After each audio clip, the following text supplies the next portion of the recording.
Всем привет! Минуточку внимания. Перед началом второй части истории Росомахи рекомендую вам очень талантливого автора и создателя канала Monster Sculpt. Кстати, уж если сейчас речь зашла о Росомахе, то можно посмотреть на него и в другом исполнении. Почему бы и нет? В общем, ссылка на канал будет в описании. Как видите, работы на очень высоком уровне, и мне кажется, такой канал достоин, чтобы на него подписаться.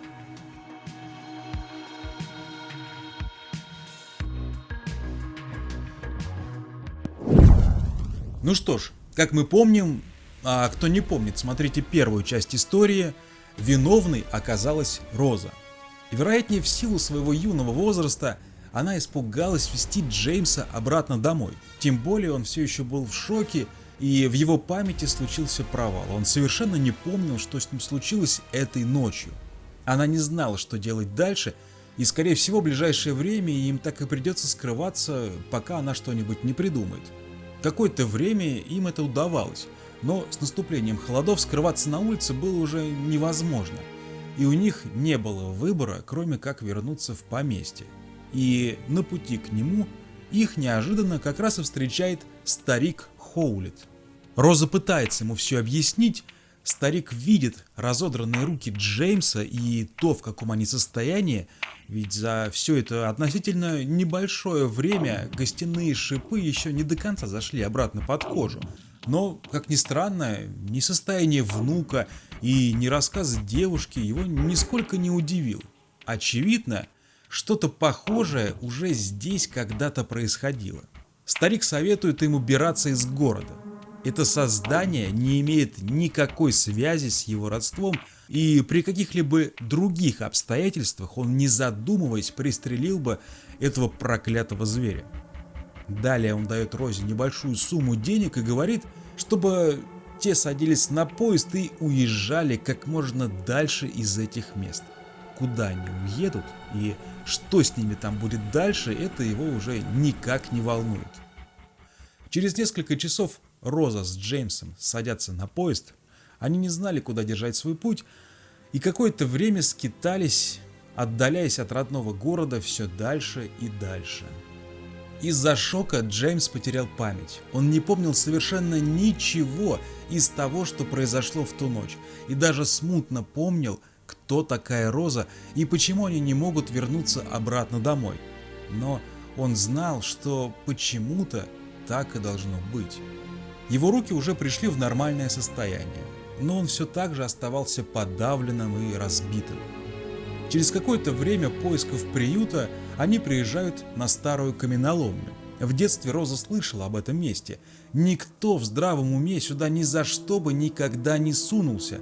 Это место пристанище для преступников и бродяг, которые трудятся с утра до позднего вечера за тарелку похлебки. Хозяином всего этого места был мужчина по имени Смити. Он был руководящим и принимал всех новичков. Ему было совершенно все равно, кто ты и откуда сюда приехал. Если у тебя есть руки и ноги, и ты можешь работать, то добро пожаловать. Когда он осматривал вновь прибывших, естественно, он заметил детей. «Эй, вы!» — Смити подозвал их. «Девочка, ты одета не по погоде, ты можешь замерзнуть. Парень, как тебя зовут?» С того момента, как произошло то ужасное событие, Джеймс почти не разговаривал и, казалось, он был не в себе. «Эй, парень, ты глухой, что ли? Как тебя зовут?» — повторил Смити. «Это мой кузен», — ответил Роза. «Он не разговорчив, но зато отличный работник». Роза не могла назвать его настоящее имя, так как знала, что их разыскивают. «Мне все равно, откуда вы и что с вами там случилось, мне всего лишь нужно знать, как его имя». «Сэр, его зовут Логан», — ответила Роза. С этого момента Роза помогала Смити по хозяйству, занималась различной документацией, убиралась в доме и готовила ему есть. А Джеймс, ныне именуемый как Логан, работал на каменоломне вместе с остальными забредшими сюда преступниками, пьяницами или такими же, оказавшимися не в простой ситуации бедолагами, как и он сам. Шло время. Розе казалось, что, приехав сюда, она совершила большую ошибку. Джеймс давайте с этого момента я буду называть его Логан, стал очень замкнутым, он ни с кем не разговаривал, казалось, он запутался в себе и не мог понять, кто он такой на самом деле. Несмотря на то, что Логан был очень слабым и болезненным ребенком, каждый день с рассветом солнца он вставал и работал на каменоломне до позднего вечера. Он становился чем-то большим, но в то же время и меньшим, как человек. Каждый раз, как только Роза пыталась с ним поговорить о том, что тогда случилось в ту ночь, он отталкивал и уходил от нее все дальше и дальше в свой собственный мир. Прошел год. Логан окончательно изменился. Свое старое имя он больше не воспринимал и даже не хотел вспоминать его. Казалось, он окончательно забыл то, каким был раньше. Ему казалось, он становился тем, кем и должен был быть всегда. Из-за того, что с едой в лагере были проблемы, Логан все чаще и чаще добывал себе еду сам. В лесу он охотился с помощью самодельных копий, выслеживал добычу, словно зверь, и точным ударом разил ее наповал. Таким образом он мог прокормить и себя, и Розу. Его никто этому не учил, он просто поддавался своим желаниям и инстинктам. Из слабого и напуганного мальца Логан стал настоящим мужчиной и охотником. Роза не оставляла своих попыток в надежде поговорить с ним, но Логан по-прежнему не хотел ее слушать, говорил, что все это чепуха и не было никакой прошлой жизни, теперь все изменилось, и вспоминать то, чего не было, просто глупо. В лагере жил толстяк по имени Куки, он был поваром, очень глупым и вместе с этим очень трусливым и жестоким человеком. Нередко весь лагерь глумился над ним. Это случалось не слишком часто, но этого было достаточно, чтобы Куки не начал отыгрываться на тех, кто слабее его и не может дать сдачи. Как правило, такие люди были из тех, кто только попал сюда. И так уж вышло, что выбор жертвы издевательств для Куки пал на Логана. При каждой встрече он его доставал, дразнил, издевался, несколько раз даже избивал его. Но все эти стычки были еще когда Логан и Роза только-только появились в лагере. Потом они уже не так часто пересекались. Так вот, когда Куки узнал, что Логан охотится и самостоятельно добывает себе еду, это его очень сильно задело. Ведь в этом лагере все, что связано с едой, это по части Куки. И никто не смеет претендовать на это место. Вечером Куки подстерегает Логана и нападает на него. Сказать, что он был больше и сильнее, это ничего не сказать. Куки прекрасно знал, что Логан ему не ровня, и ни о каком сопротивлении не может быть и речи. Избиение продолжалось до тех пор, пока всю драку не увидел Смити. Естественно, он разнял их, сказал Куки, что от него в последнее время очень много проблем, и его неоднократно предупреждали и каждый раз грозились вышвырнуть из лагеря. Затем Смити посмотрел на Логана и спросил: «В чем проблема, парень? Таких идиотов надо избегать, иначе тебя здесь просто прикончат». Но реакция Логана оказалась странной. С выпученными глазами он смотрел на свои кулаки и с криками убежал в лес. «Ну что, возможно, он просто сильно перепугался», — подумал Смити. Бежав по лесу, Логан, смотря на свои руки, говорил: «Почему? Почему я не смог? Почему я не смог сделать это?» Забежав довольно далеко в лес, неожиданно он увидел впереди себя темную тень. О нет, это оказался волк. По своей глупости он нарвался, и ладно бы там был только один волк, но там оказалась целая стая. Логана стали медленно окружать, и самый большой волк, по всей видимости вожак, с чудовищным оскалом вышел вперед. Неожиданно из напуганного мальца с удивленным взглядом Логан превратился в подобие хищного зверя с очень грозным лицом.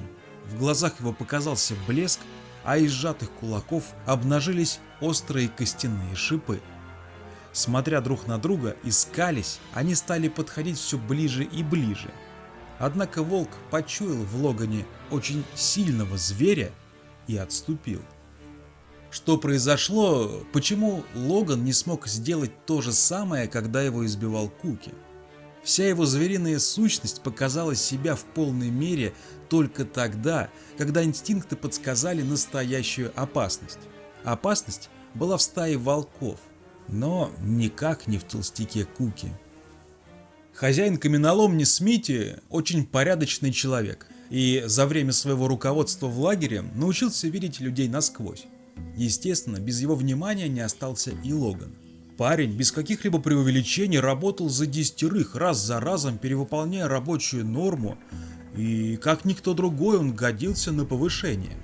Местные даже дали ему прозвище «Росомаха». Вы когда-нибудь видели, как этот зверь выкапывает корни? Его ничто не остановит, пока он не добьется поставленной цели. Этот парень точно с таким же рвением добывает руду. Да он и есть настоящий Росомаха. Логан многого добьется за свое трудолюбие. Возможно, когда-нибудь он даже сможет потеснить самого Смити и занять его место. Также без внимания не осталась и сама Роза. В какой-то момент Смити стал все чаще и чаще заходить к ней в гости, и создавалось такое впечатление, что между ними зарождаются какие-то чересчур теплые отношения, что, собственно, и подтвердилось, когда Логан возвращался с угольной шахты, он застал их в объятиях. Естественно, увиденное очень сильно расстроило Логана, ведь он считал Розу своей, и это было какое-то предательство с ее стороны. Параллельно всем этим событиям, протекающих в лагере, мы ненадолго возвращаемся в поместье Хоулитов, а, как мы помним, старик остался там один управлять всеми делами, что буквально высосало из него все жизненные силы. Тело умирало, а разум становился все мутнее и мутнее. Неожиданно он вспомнил о своем наследнике и решил, что его необходимо найти. Выгнав тогда его из дома из-за каких-то личных убеждений и страха перед обществом, было большой ошибкой. С просьбой вернуть внука он обращается к одному из своих помощников, а именно к молодому человеку очень крепкого телосложения, широкоплечего и высокого. Тот, конечно же, соглашается и обещает старику найти его внука, чего бы ему этого не стоило, после чего отправляется на поиски. Ну а в лагере тем временем Роза сообщает Логану, что она и Смити собираются пожениться, и, скорее всего, они уедут жить в город навсегда. Поезд отправляется сегодня вечером. На что Логан реагирует крайне негативно, он не понимает, за что она так с ним, зачем. Он отталкивает ее от себя, говорит, что она сошла с ума, и уходит прочь. Чуточку позже в лагерь наведывается тот самый незнакомец. Он довольно быстро выследил Логана, так как у старика все-таки были некоторые влиятельные связи и примерное местонахождение похожих, пропащих несколько лет назад парня и девушку видели именно здесь. Первым делом незнакомец посещает местный бар. Где же еще, как не в этом месте, собирать сплетни пьяных жителей. И как раз один из таких, переполненный радостью от предстоящей свадьбы со своей миловидной и довольно юной невестой по имени Роза, рассказывает ему, что вечером на поезде они собираются покинуть это злосчастное место. Возможно, это именно та информация, которую незнакомец как раз и искал. Буквально через минуту в бар заходит Логан. Он видит довольного Смити, и между ними начинается разговор на довольно повышенных тонах. Но все же Логан приходит к выводу, что все-таки Розе здесь не место, и пусть даже если он украл ее у него, и как бы ему не хотелось, чтобы она навсегда с ним осталась, но придется ее отпустить. В конце Логан говорит, что всегда будет любить Розу, и если когда-нибудь ей причинят вред, то... Неожиданно Смити его перебивает и говорит: «Логан, окажи мне услугу. Я посоветовал боссам, что ты хороший и ответственный работник и сможешь руководить шахтой не хуже меня. Я уверен, ты отлично справишься с этой работой и позаботишься о всех этих ребятах. Я верю в тебя, ты прекрасная мне замена». «Хорошо, — говорит Логан, — а теперь убирайся отсюда, пока я не передумал отдавать тебе Розу. Парень, будь уверен, я позабочусь о ней». Они пожимают друг другу руки, и Смити уходит домой к Розе, чтобы собрать вещи и уже наконец-то сесть на поезд. Как только он ушел, внезапно из толпы кто-то окликивает Логана. «Эй, малыш Хоулит, Джеймс Хоулит, ты украл мое имя!» Это был тот самый незнакомец. На плечах его красовалась медвежья шкура. Она служила ему чем-то вроде накидкой и покрывала все его тело и голову. Скинув ее, незнакомец показывает свое изувеченное шрамами лицо. И, как мы уже догадались, это был наш старый знакомый, уже повзрослевший Дог. Внешне он очень сильно изменился и своими габаритами превосходил Логана почти в 2 раза. Не задумываясь, он бросается на Логана и наносит ему тяжелейшие удары, от которых тот буквально впечатывается в стену, затем падает на колени и, откашливаясь кровью, спрашивает: «Кто ты, черт возьми, такой? Ты меня с кем-то спутал». «В чем дело, малыш Джеймс? Ты забыл меня? Неужели ты забыл своего старого друга Дога?» И он начинает напоминать ему о собаке, которую самолично же при нем и зарезал, о его матери, которая была чокнута и вышибла себе мозги. «Ах да», — вспоминает Дог, — «тебя же там не было. Ты убежал, когда эта ненормальная спустила курок. Ты был слишком занят, убегая с этой грязной девчонкой. Ну же, вспоминай, я тот, кто прикончил твоего папочку, а теперь очередь и за тобой». Память Логана начала проясняться. Все это время он жил сложными воспоминаниями, которые спроецировались в его голове в результате сильнейшего стресса. Я вспомнил. «Ублюдок, я помню тебя, ты убил моего отца, чудовище! Все эти годы я думал, что это совершил я». Он сбивает Дога с ног, тот падает, и над ним заносится кулак, через кожу которого начинает прорываться что-то очень острое. Но нанесенный удар так и не достигает цели. Между Логаном и Догом встает Роза. Она пришла сюда еще когда драка вот-вот началась, хотела попрощаться, но, увидев, что все повторяется, как и тогда, в ту ночь, решила на сей раз не допускать. Не допускать, чтобы Логан опять пережил все это и вновь стал изгоем. Удар не причинил вреда Догу, он до него просто не дошел, потому что живым щитом для него стала Роза. Острые шипы пронзили ее грудь насквозь.